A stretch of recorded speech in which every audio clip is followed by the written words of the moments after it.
तो हर दफा जब हम आएंगे अपने साथ लस्सी वो लेके आएंगे, दही लेके आएंगे। दोस्तों गाइस व्यूवर्स, हम अपने नए प्रोजेक्ट पे बैठे हुए हैं, फिश फार्मिंग प्लान कर रहे हैं।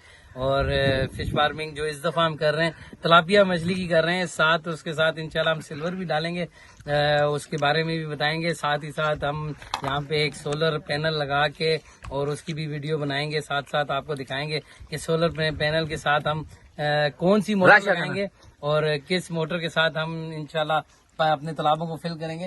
अभी हम आपको दिखा सकते हैं वो मोटर का बॉक्स पड़ा हुआ है। कमिंग सून नेक्स्ट वीडियो में इंशाल्लाह आपको मोटर के बारे में भी बताएंगे, अनबॉक्सिंग सारी बताएंगे, इसके साथ क्या क्या चीजें आई। सोलर पैनल जो है हमारे निकल चुके हैं और इधर गुज्जो के एरिए सुल्तानाबाद हम बैठे हुए हैं और यहाँ पे हमने 8 एकड़ का एक प्रोजेक्ट लिया है फिश फार्मिंग का। और साथ ही साथ हमेशा की तरह अभी लाइव रहा करूंगा, आपको साथ ही साथ अपडेट करूंगा फार्मिंग के लिहाज से।